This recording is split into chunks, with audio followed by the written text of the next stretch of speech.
Good morning, Isaac. I have something very important to discuss with you. Can we talk now? Good morning, Kelly. You're like having a bit tense. Is everything all right? There's something I need you to do for me, Isaac. It's very difficult. What is it? You know you can ask me anything. You know how you're supposed to marry my daughter next month, yes? Well, I need you to stay away from your wedding, Isaac. What? Stay away from the wedding? What are you talking about? I didn't get it. I need you to not attend the wedding, Isaac. I need you to disappear. Wait a minute. This has to be some kind of joke. Why would I not show up at my own wedding? I'm the groom, for God's sake. There's no wedding without me. You can't just ask me to vanish. I am not joking, Isaac. I'm begging you, please. Please don't come to the wedding. What? You're serious? You're really asking me not to come to the wedding? Me, the groom, the man who loves your daughter more than anything? Yes, Isaac. That's what I'm asking you. And I'm sorry. I'm so sorry. This is insane. This makes no sense. Why don't you want me to come to the wedding? Why do you have to disappear? The wedding is in less than a month. You can't just drop this bomb on me. Tell me what's going on. All right. I suppose you deserve an explanation. The truth is, my daughter is pregnant, Isaac. What? Paula is pregnant? Yes, she is. I took her to the hospital yesterday because she was feeling sick. They told me she's been pregnant for 3 months already. But Isaac, you're not the father of the baby. What? The father of the baby is a young man named Roderick. He's an old friend of the family and of Paula's. They used to date when they were in middle school. My daughter is carrying the child of her old flame. What the hell? So you're telling me that Paula cheated on me with this guy? Don't say cheated. It's not that simple. They were in love when they were kids, but then Roderick had to move away with his parents. We lost touch with them until he came back a few weeks ago. That's when he and Paula rekindled their romance, I guess. What do you mean? Rekindled their romance? She was engaged to me, remember? She said yes to me. I know. But things are complicated, and she's now pregnant. Now she says she wants to marry Roderick, and not you. He's her first love, Isaac. And her first boyfriend. And the father of the baby. She loves him very much, and I want her to be happy. He's the father of my first grandchild, too. I want him to be a part of our family. Don't you think it's beautiful, Isaac? To marry your first love? Are you kidding me? This is a nightmare, not a fairy tale. So you're saying that Paula is pregnant with another man's baby, and she's going to dump me and marry him instead? No, that's not what I'm saying. She's still going to marry you, Isaac. What? She's going to marry you. On paper, at least. She's not really going to cancel the wedding with you. She's going to be your wife. Legally. What? Why would you do that? Well, you see, Roderick is not in the best situation right now. He just quit his job, and he doesn't have a stable income. He doesn't even know where his parents are. He's not ready to be a husband or a father. Marrying him would be romantic, but not very realistic. He can't provide for Paula and the baby. I don't believe this. This is ridiculous. That's why she needs you, Isaac. You have a good job, a nice house, and a bright future. You can give her and the baby a comfortable life. She needs you to be her husband. In name only, of course. She'll marry Roderick at the ceremony, but you'll be the one who signs the papers. You'll be the one who takes care of them. You'll be the one who sacrifices everything for them. This is insane. This is absurd. You're asking me to be a cuckold? You're asking me to give up my love, my dignity, my happiness for a woman who betrayed me and a child who's not mine? How can you ask me to do that? How can you ask me to not come to the wedding and then ask me to be the husband? How can you ask me to do this? Oh, by the way, Paula has decided to raise her child with Roderick after the baby is born. So she wants to live with him in your new house. What? You mean the new house that I bought for me and Paula to move in next month? He's going to live in my house? Yes, that house. She wants to make it her home with her new little family. Just the three of them. That's why you have to keep living in your old apartment. Or find a new one if you prefer. Hold on a second. This is too much. You're not only taking away my wedding, but also my new house? I paid for both of them, you know. I even got a loan for the house. Don't be so selfish. It's only money. You have a good job and a high salary, right? Think of it as your wedding gift to my daughter. What? My wedding gift? Yes, your wedding gift. And your baby shower gift, too. That's all I wanted to tell you. Give up your wedding day, the new house to my daughter, her baby and her true love, all right? I'll let you be Paula's husband on paper. Wait a minute. Do you hear yourself? You sound like a mad woman. You sound like a villain from a horror movie. Of course I hear myself. What's so hard to understand about what I said? You're still going to be Paula's husband on paper, which means you have to pay for her expenses and the baby's needs. You're going to be the breadwinner of our family. So do your duty as a good husband, all right? Oh my God. Are you serious? Are you sane? I'm starting to worry about your mental health. You're really 100% serious. Was what I said so shocking? Well, excuse me. I need some time to process this. I want to talk to Paul about this too. There's a lot of things I need to sort out. Well, hurry up then. The wedding is coming soon, you know. Paula, your mother told me everything. Is it true that you're pregnant and that I'm not the father, but some old friend of yours? And that you want him to stand by your side at the wedding instead of me? Is that what you really want, Paula? Oh, Mom told you? Yes, it's all true. I'm going to meet Roderick later to plan the wedding. You don't have to bother anymore, Isaac. I can't wait to see how Roderick will look in his suit. Paula, are you out of your mind? How can you say these things? What do you mean? You mean to tell me that you're going to show up at our wedding with some other guy? And that you're going to live with him in our new apartment because he knocked you up? And you don't see anything wrong with that? What's wrong with you? Are you jealous? Did you want to marry me that badly, Isaac? Why don't we have another wedding after the baby is born? I'm not jealous, Paula. I'm disgusted. How could you do this to me? How could you have a baby with another man while you were engaged to me? You were so excited about the wedding? I thought you didn't care that much. It's always the bride who gets all the attention anyway. But you know what, Isaac? Roderick is much more attractive than you. He'll make a better groom for me. He'll make my Instagram followers jealous. That's why I want Roderick to be the one who marries me. That's not the point, Paula. The point is that you betrayed me with another man and got pregnant with this child. And that you want to take over the wedding and the apartment that I paid for with my hard-earned money? That's the point, Paula. Well, I didn't plan to get pregnant, but it happened. And it's not like we were married yet. So what does it matter if I had some fun with Roderick? It's my life. It's none of your business, Isaac. What? You're still going to be my husband, Isaac. Once we sign the papers, you'll be my legal spouse. So don't worry, okay? And as for me living in the new apartment with Roderick, it's for the sake of the baby. The baby that's coming. The baby deserves to be with his or her real father.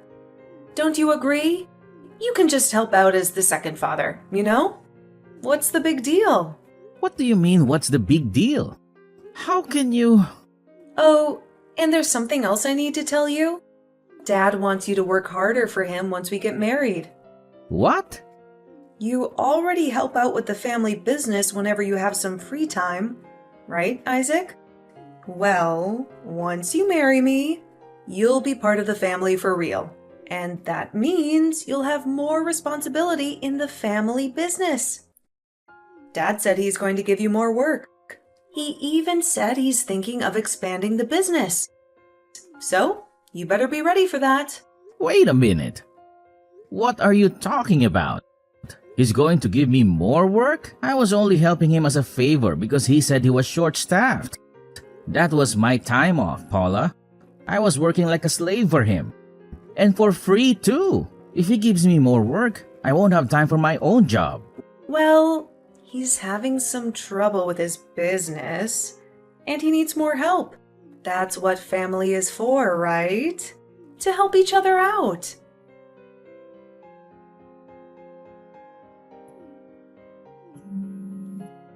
Hey, answer the phone. What is the meaning of this? Good morning. Is something the matter? What do you mean is something the matter? Paula says that she wasn't able to contact you, which is why I contacted you myself. Oh, Paula. She's speaking the same language as me. But for some reason, we can't quite communicate with each other, which is why I'm temporarily blocking her. What do you think you're doing at such a crucial time? When Paula and Roderick went to discuss the wedding ceremony with the organizers, they were told that the whole ceremony has been cancelled. The cancellation fee was paid and the paperwork was taken care of. They said they were told these unbelievable stories. Just what in the world is going on here? Oh, that? I canceled the wedding ceremony. Oh, you were the one who cancelled it. Why would you do such a thing? Because I won't be going to the wedding. Do you have a problem with that? Problem?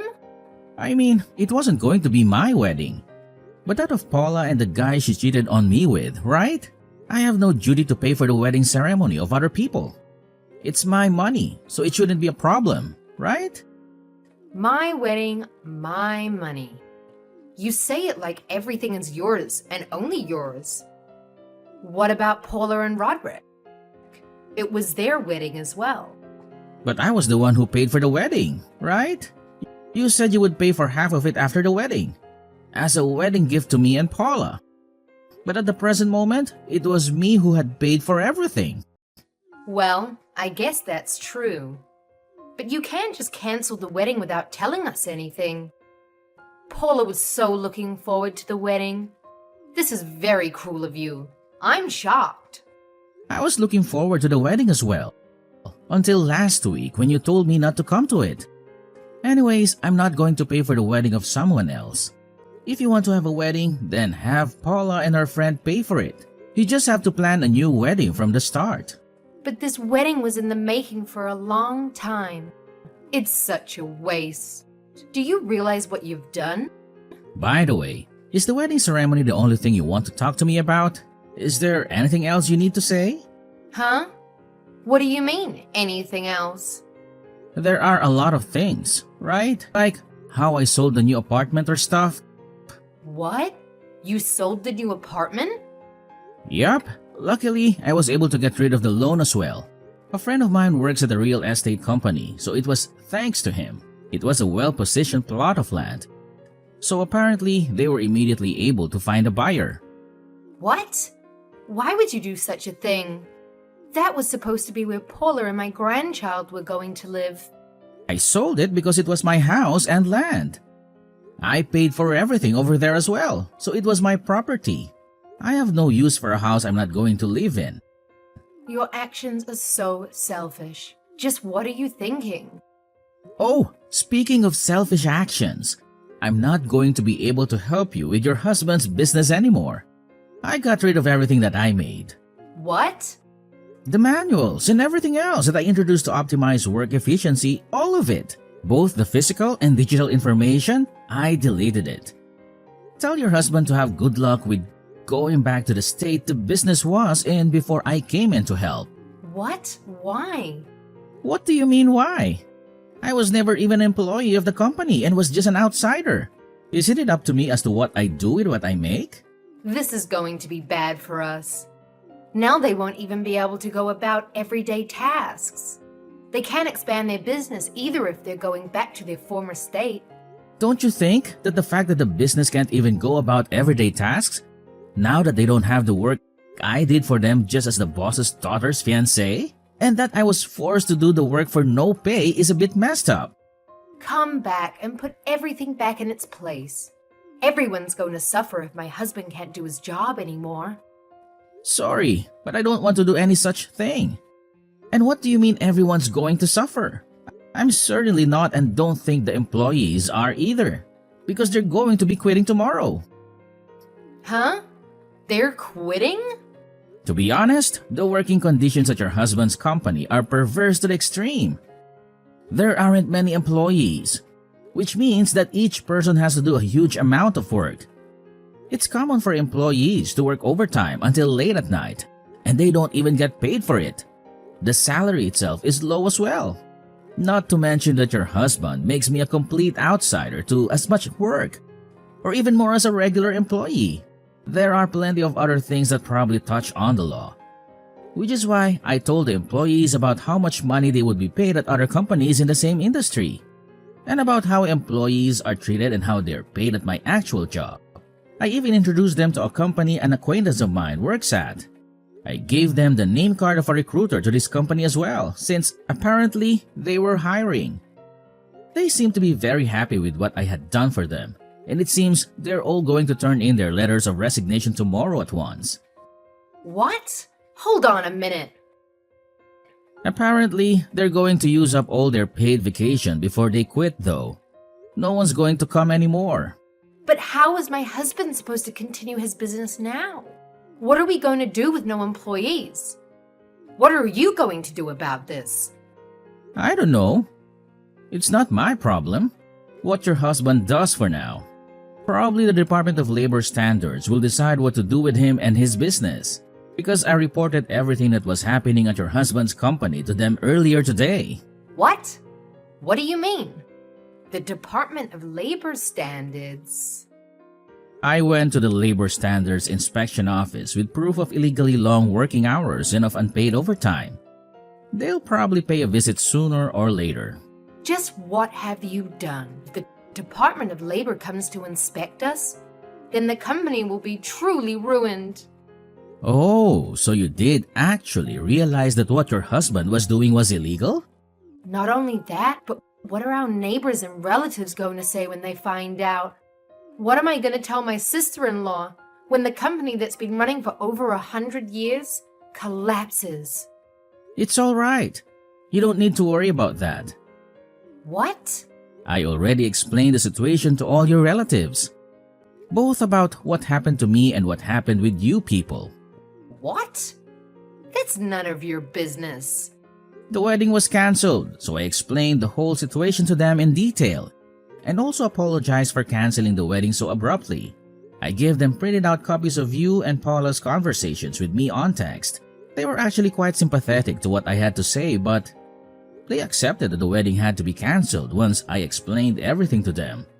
They told me and Paula getting married was out of the question. Thank God the whole family isn't insane. Oh, wait. Marriage cancellation? So you're not even going to marry Paula anymore? Wasn't that obvious? There's no way I'm marrying Paula after everything you people did. The fact that this happened before we got married is the silver lining. Oh, I'll contact you again at a later time with the alimony for the marriage cancellation. A lawyer will probably get in contact with you. Please talk to my lawyer and not me directly from now on. Wait a minute. Why you? Do you think you can just get away with it after everything you've done to us? There's a baby inside Paula, and you went out of your way to destroy our company? How cruel must you be? You're saying you don't care about Paula or the baby? It's none of my business whether the whole house collapses or not. I'm scared by the very fact that people like you even exist. What? Both of you and Paula, who gets pregnant with another man even though she's getting married. And after that says she's going to appear at our wedding ceremony with the other guy and live at the apartment that was supposed to be ours with him. And you, the parents who supported all of this madness and who treated me like some sort of slave. All of you should go to hell. What do you mean, treat me like a slave? We never meant to do such a thing. What was I to you people, if not a slave? You tried to steal the wedding ceremony and the apartment I paid for. And you even tried to make me pay for Paula and her family's living expenses in return for letting me be her husband? Your husband was even trying to make me do even more work for him when he was never even paying me. How much do you have to treat me like a piece of garbage until you people are satisfied? Oh, it's not like that. It's a misunderstanding. That's not what I meant when I said those things to you. You're making it seem like we're evil or something. Making it seem like we're evil. So you're saying that you aren't? Then, is it alright? I do the same things to you? Suppose I had an ex-girlfriend who also happened to be an old friend of mine. I accidentally make her pregnant. So now I'm going to go to the wedding ceremony with her instead of Paula and live with her in the new apartment instead of Paula. Oh, and I want Paula to pay for all of it also. I'll let her be my wife on paper, so I also want her to pay for our living expenses and the expenses for raising the child. Lastly, I want her to work at my family business for no pay as well. What if I told you that you're saying that you would just forgive me? Because that's the situation from my point of view. But you're a man, and Paula is a lady. It seems there's no point talking to you. Anyways, my lawyer is going to be contacting you soon, I think. Please don't contact me directly from now on. Wait, I'm sorry. Let's talk things through, why don't we? I think we both have the wrong end of the stick. Please, talk to my lawyer about it. Oh, and I found out about this afterwards. But it seems like this Roderick of yours has a wife and children. He apparently has 3 kids. What? What? Well, that's all I have to say, I guess. Goodbye. After that, I cut off all contact with Paula and her family. I let the lawyer that my manager recommended handle everything. He told me that when he met with them a few days later, Paula and her mom tried to justify their actions by saying that I was supposed to be Paula's husband. So they had the right to depend on me. Paula's dad spouted some nonsense like he had reported me to the Department of Labor, so we were even. I didn't know whether to laugh or cry. Roderick, meanwhile, kept begging his real wife for forgiveness after she found out everything. He got an earful from my parents too. I told the lawyer to be as harsh as possible with them, and in the end, Paula had to pay me $10,000 in alimony, which covered the wedding cancellation fee, while Roderick had to pay alimony to both me and his wife, who divorced him as soon as she could. He sobbed and pleaded with her not to leave him, but she got a restraining order against him and severed all ties. After that, the Department of Labor raided Paula's father's business, along with several lawsuits from former employees who claimed unpaid overtime. This led to the downfall of his company. He tried to ask his relatives for help, but they all turned their backs on him. The family had to sell their house, and now they live in a rundown apartment. They lost touch with Roderick, and now Paula cries all the time because she doesn't know what to do with the baby. She sends me letters through my lawyer, asking me to help her, but I ignore them. She brought this on herself. I hope she learns her lesson and lives an honest life from now on, without exploiting anyone. As for me, I was depressed for a while, because I realized how bad I was at judging people's character. But my parents and friends and colleagues supported me, and I feel much better now. I'm back to my old life. Before I met Paula, my goal now is to forget about those horrible people and improve myself, so that I can find someone who truly loves me.